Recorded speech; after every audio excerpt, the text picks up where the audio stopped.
What's up, my friends? Welcome to the Be the Torch podcast. And this is not the 50th episode. This is the 50th year that I have been on this earth. And so this is an episode marking a half century of life. And what better way to do that than to talk about the top 5 things that I have learned in my half century, in the 50 years of life that I've had. So this is going to be off the cuff, really unscripted here. I got a couple notes that I do want to share with you to make sure I get across. But we're just going to go off the cuff here and really talk about 50 years of life. Man, I'll tell you what, thank goodness I've had the opportunity to reach this milestone. I know there's a lot of people that don't get to make it this far. So I'm very grateful for the 50 years that I've had. And man, I'm looking forward to the next 50 in front of me. You know, I've learned a lot from those 50 years. And, you know, there's one thing I truly believe in, especially in team cultures, but in life is, man, there's no losing. There's no failure. You either win or you learn. So yes, I've had some wins. Yes, I've had some learning lessons in those 50 years.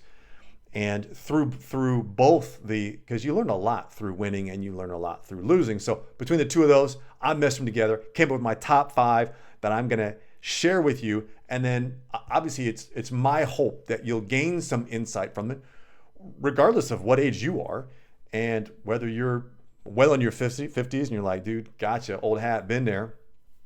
I'm willing to bet that some of these can serve you if you haven't quite hit your 50s yet. And maybe you're far away from your 50s. Nonetheless, these are things I wish I had known. Man, going into, you probably couldn't have told me these in my 20s. You know, because the 20-year-olds, we think we're invincible. We're going to go out and crush the world. But gosh, going into my 30s and beyond. And here's the thing, man. I started doing personal development in my 30s, but I didn't understand these things. And I truly believe that's because there was lessons that the being Cletus that came into this 3D world, this human form, needed to learn. And it didn't matter how many books I read, how many seminars I'd gone to, coaches I worked with, programs I followed, courses I bought. It didn't matter. There were certain things in my life, lessons that I actually needed to learn and learn again until it actually clicked for me. And now I tell you what, I'm going into this decade much different than any of my other decades. I feel it's like the scene from The Matrix when things just start to slow down. And if you ever played sports, you'll know that, you know, for me as a football player, it really wasn't until late in my college career that all of a sudden the game started to slow down.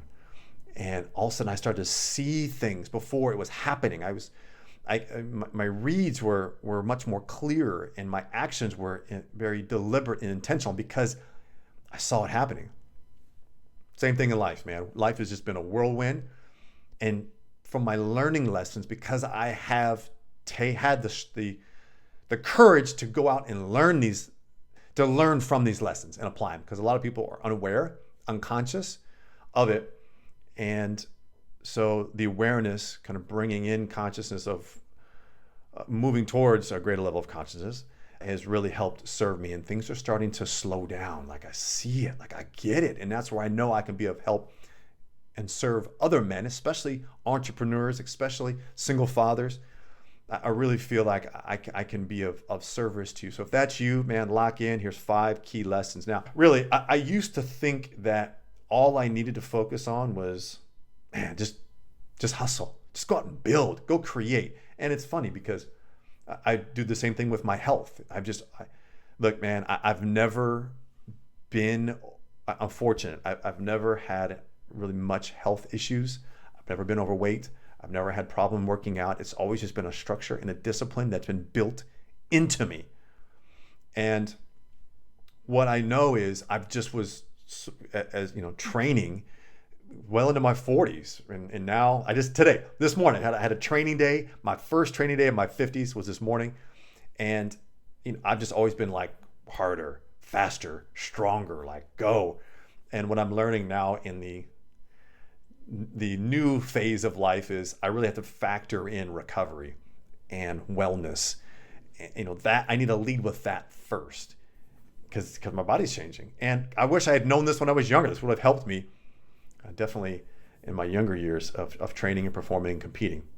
So my point is, between all of it, is that I used to think that I had to just go out and build and just sacrifice. I'll sacrifice everything else because I need to go out and create and achieve and accomplish. Those are the two key words: achieve and accomplish. And I don't know where I learned it. I didn't. My father really wasn't around during my adolescent years and growing up, and so I didn't really see that from him. But I know from sports, it's all about achieving and accomplishing results on the scoreboard. At least that's how I learned it. And in other, societal's creation of what a man should do and who they should be, and I just, hook, line, and sinker, like I bought into that, and it just didn't serve me. It didn't feel right. Like it just didn't. I was disconnected from it, and for better or for worse. It served me in a lot of ways and didn't serve me in making money in a lot of times in my life.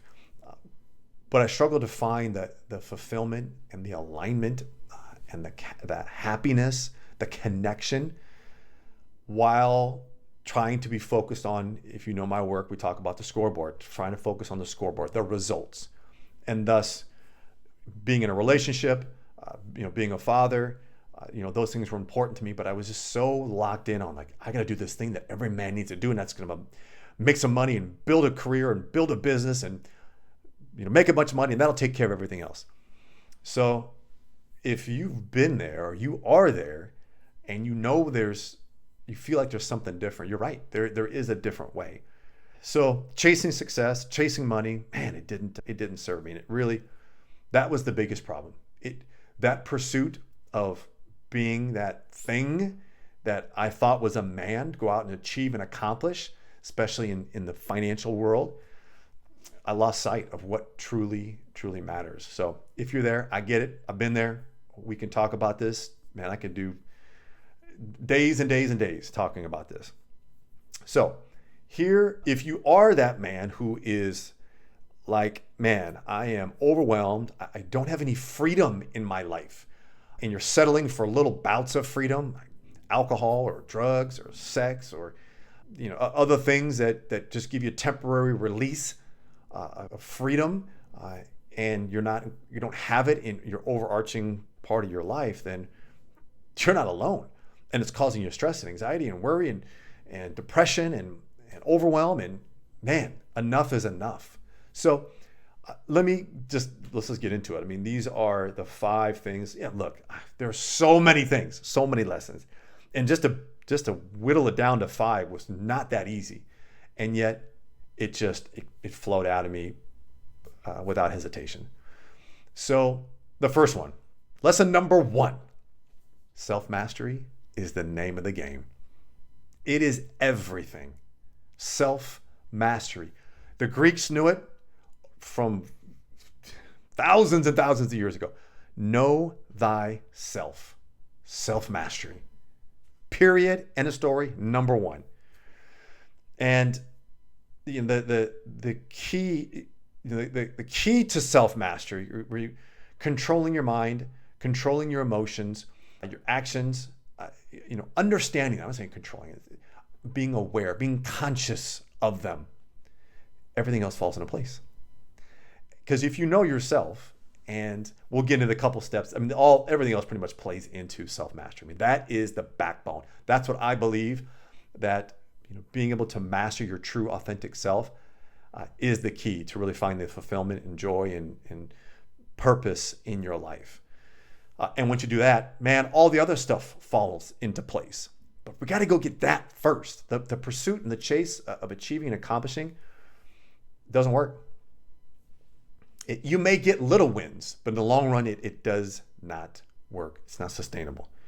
And when I say achieve and accomplish, brother, this is not just in money, in business.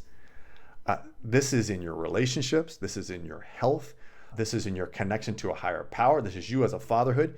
I'm about to jump ahead, so let me come back to it. But keep that in point.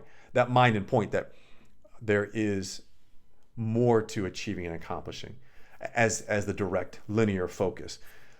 So self-mastery, it's the foundation of your personal and freedom, of your business success, is learning how to master yourself. And really, I boiled it down to 5 key areas of self-mastery. And the first one is your focus, and that is your emotional intelligence, being able to be aware of your communication, understanding your ego, identity, your thoughts, your beliefs, your actions. All lines up under focus. The second one is foundation. That's a connection to a higher spirit, higher power, whatever you want to call it. There is a field out there, energetic field, and that is calling to you.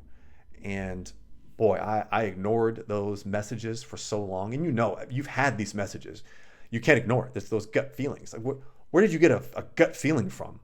I mean, it's not like there's an actual message in the gut when you think about it from the structure, the makeup of the body, and yet there's a message being sent to you. The challenge is we as human beings, our logical mind trumps that and says, no, that can't be real. That doesn't make sense. So I'm not going to do that. I'm not going to listen to that. So in those 5 key, so in the foundation, so focus is the first one. The second one is foundation. Next one is family. And these are your relationships. Then you have your finances, or your fortune. This is your business. This is your money.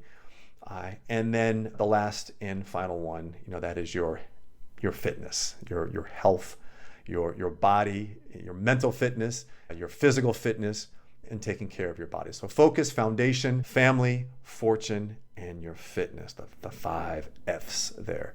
And look, being a master of all those really that's the goal. And that's where you want to step into. There's nothing to achieve there. There's nothing you're going to go and accomplish. It's about becoming it. It's the being part of it. Becoming someone capable of having the business that is going to give you the freedom and the flexibility and the finances that you want in your life. Becoming the man capable of leaving a legacy as a father for your children. Becoming the man capable to attract the most incredible, loving, intimate, sexual, aligned, connected partner in your life. And so it's about becoming it and being that man capable of experiencing what you want to experience in those areas. So self-mastery, flat out. And gosh, as I'm talking this through, I think what I'll do is I'll just have to do an episode on each one of these, because again, I could talk forever on each one of these, but I just want to make sure I get through these in a reasonable amount of time here so you can get back off into your day. So the first one, self-mastery, is where it's at. And to develop self-mastery, it is a process of going in on you and having the discipline to connect with, what are your thoughts and your feelings, what are your patterns, and how you can be open in rewiring those, or I call it treatment, putting a treatment on those to flip it into the truth. So self-mastery, the first step in self-mastery is truth. Getting the truth about who you are, about where you're at in the present moment. And then you can begin to develop from there. The second lesson, if you're a business owner, this is the ultimate business flex. Build a lifestyle first, and then fit your business into your lifestyle, not the other way around. I learned this the hard way, and I'm willing to bet if you're listening to this as a business owner, you're probably got a little bit of feeling in your gut right now. And it's cool, man. Don't worry about it. Don't sweat it. We can get this right. But most of us get it wrong. And what we do is we lead with, all right, I'm going to build this business. Dude, I see it all the time. I'm up here in Seattle. I go and meet with these entrepreneurs and these tech meetups, and all these guys are ready to start the next tech unicorn, and they're all in on the business, talking about their minimum viable products and the money that they're raising and how they're going to get started. And I love just going, okay, cool, man. What's your wife say about this? And how are you taking care of your health while you're doing this? And are your kids on board? And it's just going down to the things that really matter, and it trips them up every time because that's not where they're thinking. The thought process is, I'm going to build this business, and once I build this business, that'll take care of everything else. That'll give me the time so I can go work out. That'll give me the money so my wife can leave her job, or she can be happy. That'll give me the opportunity to spend more time with my kids. It's all smoke and mirrors, man. It does not work that way. And there's endless numbers of examples of this. Very few have the mindset or the thought to actually create, what do I want my lifestyle to be first? And then they figure out what the business looks like in that container. So, for example, being a business owner, it's like, how much time do I want to dedicate to this? How many hours a week do I want to work? And look, I hear it all the time. Knee-jerk reaction from guys are like, man, I love my work. I just want to keep working all the time. And so it doesn't matter. I love my business. So yes. And are there other things in your life that are important to you? Oh, my wife gets it. She's on board. Dude, that is going to run its course sooner than you think. So how many hours a week do you want to spend time with your kids? Spend time with your partner? With how much time are you dedicating to your health? How much time are you dedicating to learning and getting better and growing yourself? Like, those are the things that are most important, that are going to take you and allow you to leave the legacy that I know you want to leave for yourself. So that's where we start. And then we put the business in and say, okay, if you're someone that says, hey, I don't want to be working 40 hours a week. I want to work 20. I want to work 30.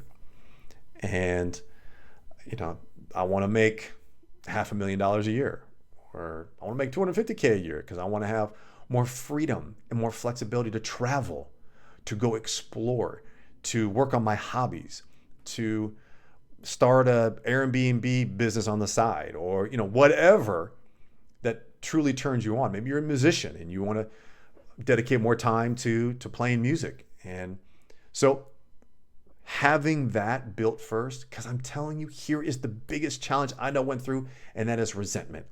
Because I thought I wanted to build a business, but I really wanted to build a life. And I'd come home after spending so many hours working, not getting the results that I was looking for. And then I'd come home and I'm resentful because now I have to do the second job, which is, okay, I have to be a partner. I have to be a dad. And at the end of the day, there was zero time for me. I had not made myself priority. So thus, I was actually cheating the women I was in relationships with. I was cheating my children. I was cheating my friends because I wasn't showing up as my true self. I was being this projection of what I thought everyone wanted me to be, or what a successful business owner should look like. Oh man, I worked so many hours a day. I put in so much work and spinning my wheels, and it's a waste of time. So the biggest flex is creating a business, the biggest flex is creating the lifestyle first, and then figuring out how to put your business inside of that. Huge, huge lesson I learned the hard way. And I really would hope that you would take that in consideration, even if you have a business right now, is taking a step back and say, okay, what do I want what do I want my life to look like? And how can I incorporate a business into that? Okay, number 3, finding purpose in life. Oh, that just word that gets thrown around everywhere. Find a purpose, find purpose in life. And here's what I did. Big mistake. Purpose is not about achieving or accomplishing. And it's not about goals. I can't tell you how many times I meet with men and we talk about purpose, and they go, yeah, my purpose is to build this business and take care, employ all these different people and make this kind of money and make this incredible contributions and make this money so I can donate to this. And man, it's exhausting. It is not about achievement. It's not about the scoreboard. That is not your purpose in your life. Purpose is about you knowing yourself. Purpose is about you connecting with the being part of you. You got the human dimension, which is the horizontal plane. You got the being dimension, which is on the vertical plane. And everything that is money and relationships and business and happiness and joy, all that stuff that's on the human dimension, that's where we try to derive happiness and fulfillment and joy from. And it's not going to come from that. It's going to come from the being dimension. Your purpose is to connect with who you really are on the being dimension. And this was something that, man, I struggled with for so long. And people would tell me all the time, Cletus, you're in your own way. You're in your own way. I'm going, what does that mean? And no one could tell me because they didn't know either. They felt it from me, but they didn't understand because most people, unfortunately, don't understand. And it's becoming conscious, aware on this being dimension of who you really are and going deep into that. And from there, once you better connect with yourself on the being part of you, you are a spiritual being having a human experience, and connecting with that and understanding that, man, that allows you to actually enjoy the things that you create on the human dimension. The business, the money, the relationships, the love, the vacations, and the contributions you make. It allows you to actually experience and enjoy those things. If not, it creates more stress, more worry, more anxiety, more work, less freedom.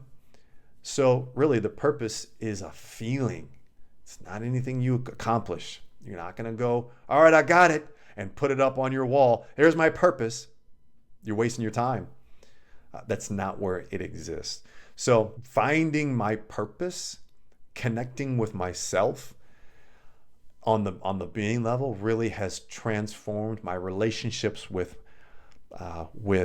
my family, with my children, with the women I co-parent with my customers, being able to communicate to men into the marketplace, because I'm coming from that place, that true, authentic place, and the message resonates. So it helps my marketing. It's helped my sales. It's just finding purpose, the frequency that you have, the energetic frequency begins to rise. You begin to attract the right people, the right opportunities into your life. It happens. I cannot begin to tell you, every guy I work with, whether in our groups, whether it's one-on-one, they go into it really like, oh, okay, yeah. And then literally several weeks into it, they're like, dude, it's actually happening. And it's no coincidence that these things are happening because you're shifting on that level. So finding purpose is paramount, but also knowing that it's not anything you achieve or you accomplish. Okay, number 4, embracing truth and vulnerability. Oh my gosh. I'm going to be very brief here because this could be an entire 3-part episode, but I'm just going to give you the high level in that I was a liar. I was a big time liar. And when I say that, most people are like, oh gosh, you were lying to people and da. Yeah, I was, but not in the traditional way that you think, or maybe in the traditional way you think. I mean, I was lying to myself first and foremost. And you can't lie to yourself and then not lie to other people, because my ego was so big and trying to protect myself that I had to tell lies because I couldn't show up as myself. Because if I showed up myself, people would think I was weak. People would think I was not good enough. People would see me for who I really was, and I couldn't let that happen. So I lied. And it was either lies I told or things I didn't share that really held me back from growth in my life. And it didn't give other people the opportunity to see the real me.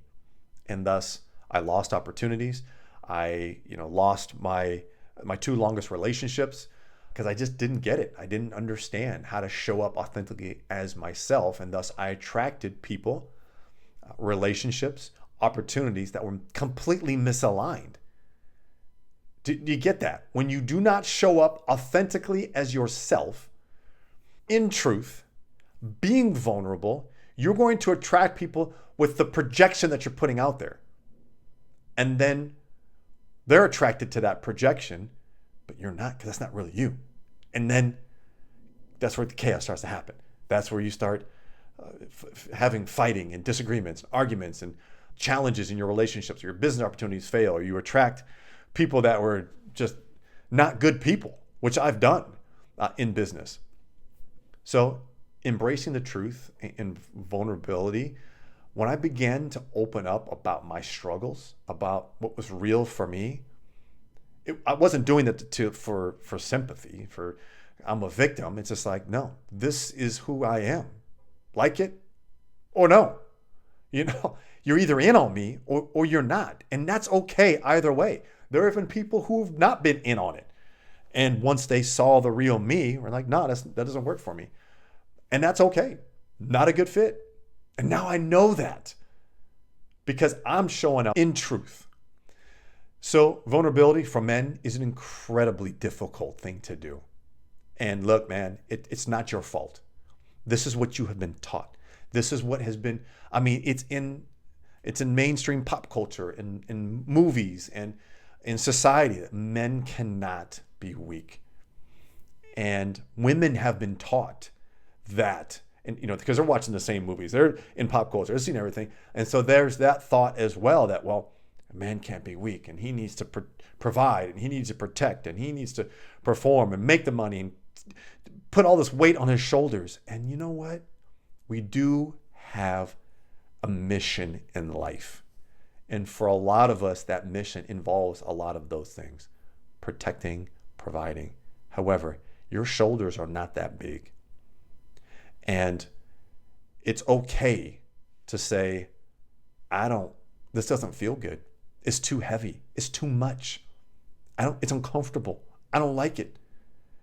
I'm scared. I'm lost. I'm hurt. You name it.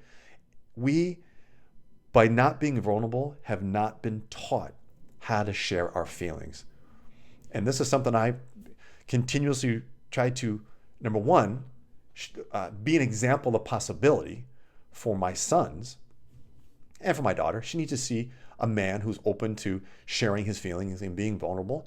And my hopes are that she sees that and realizes that that's the expectation, so she can find someone that is vulnerable and shares her feelings. And when they're not, it's she's not attracted to that. But for my sons as well, teaching them and being an example of possibility, and then teaching them and training them that how to share their feelings, how to be vulnerable, how to open up in that regard. So it starts with truth. Vulnerability, oh my gosh, dude, it's amazing. Once I got open and started sharing and being vulnerable, the people I started to attract into my life it's been amazing. And I was able to attract the opportunities that are in alignment with who I am. And I've been able to attract a woman into my life who, the more vulnerable I get, the more she loves me, the more she's attracted to it, the more, I am masculine to her. And by embracing my feminine energy, which is, sharing my feelings and being vulnerable. And the more I step into that energy, the more masculine I feel. And she's attracted to that. And so it's a strength, not a weakness. Truth and vulnerability, it's a huge, important lesson that I've learned in these 50 years. And here's number 5 of the top 5 lessons that I've learned in 50 years of life. And that is, love starts with me. Oh my gosh. This, again, was not learned much about love other than, man, go find woman and get her to respect you and love you and want to be with you and want to value you. And boy, there's a heck of a lot more to that. However, when I got divorced, I was completely unhealed. And I went into my next relationship unhealed. And so that caused a lot of challenges and, misalignment and everything. And really, I was coming out of a really challenging marriage and in a lot of pain, and really I was suffering pretty bad. And I just wanted to feel wanted. I wanted to feel valued. I didn't feel any of that in that relationship. And it was hard for me, even more so because she ended up leaving me for another man. So I was angry. I wanted to prove that, I am worthy, I am valuable. And so I went out and sought out to get that from somebody else. And I did. And the problem was I hadn't done it for myself. And I see this so common with men that get out of divorces and they immediately want to go in and just be dependent and try to get the source of love from a woman. That is not what we're here to do. That is not what served me. I needed to learn to love me first so that I could attract someone who loves herself first, and then she could love me, and then I could love her. And so being able to love yourself first is monumental. Stop going out there and try to seeking love and value and wantedness and all the things that you want from somebody else. You need to have it in yourself first. That's the thing. The more you have it for yourself, the more you're going to attract someone who has it for themselves. And then the two of you can come together and give it to one another. This is the cheat code in relationships that I didn't understand. So being able to love myself first sounded pretty much like, yeah, of course, I love myself.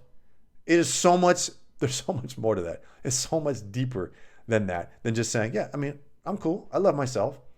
And I tell you, with men who are unwilling to be vulnerable, who aren't connected to truth within themselves, that's their common response. Yeah, man, I'm good. I love myself. Let's go. And yet, there's so many layers deep that they haven't been able to touch that void that's there. The wounds, the trauma, the unhealing that they're afraid to go touch and to tap into. And so they play it off. Even with me, even when I'm saying, look, I'm going to hold your butt to the fire, and they still come up and go, yeah, I love myself. And then once we dig deeper, oh boy, do we find the challenges that lie beneath the surface. And so by loving myself, I was able to attract love into my life that simply enhanced and contributed to the love that I already have for myself. It takes so much stress and worry and misalignment out of the whole equation, because it's like I wasn't seeking for that. I already had it. And then I found a complement to the love that I already had for myself. My children, being a more aligned, present, loving, engaging father, by loving myself first, it's again, we talked about frequency. I elevated my frequency. I'm showing up differently, and they feel it. They feel that energy from me. And that frequency that I give off is just by just being myself, my true authentic self that loves me. And it's like, I get it. I'm me, and I don't care. That's the power. That's the bonus in all of this.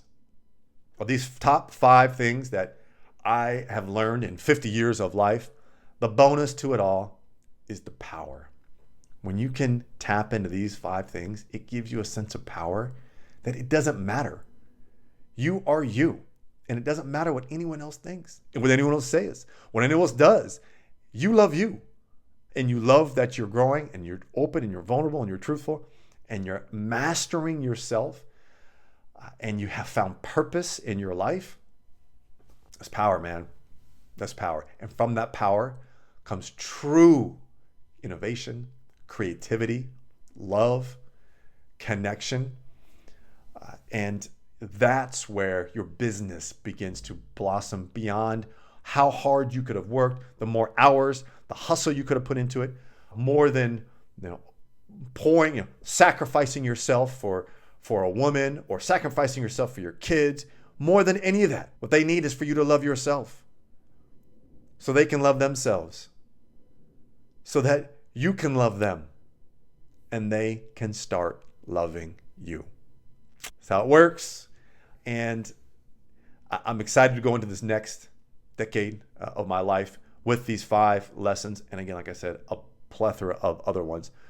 These 5 lessons, I tell you, as I mentioned, if you're looking for fulfillment, if you're looking for joy into your life, if you're looking for the true purpose, being your highest self, like maximizing who you really are in this lifetime, I truly believe that these 5 lessons here will help support you in doing that.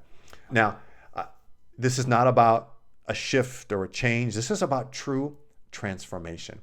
If you are a man who is seeking transformation, you want to become the greatest version of yourself, master your true authentic self, leave a powerful legacy, I'm here to support you. Through our Be the Torch programs, it's a great opportunity for you to tap into a brotherhood of other men doing the exact same thing. So we've got a lot of stuff going on. Probably the easiest entry point for you to get into our movement is simply go to cletuscoffey.com/morning and download our Master Your Morning worksheet.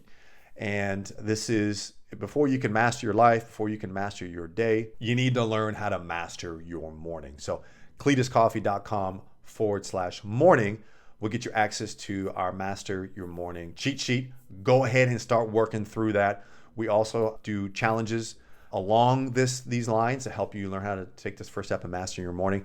Obviously, would love to have you tap into that. But at least downloading this will get you into our ecosystem, and that way we can help communicate to you and get you privy to what's coming up, different trainings and teachings and programs that we have going on. So cletuscoffey.com/morning. Download the Master Your Morning cheat sheet. My friends, thank you for listening into my 50th year web episode celebrating my birthday. I thank you all for all the love and support through these 50 years, and let's go. Next 50. Let's make it happen.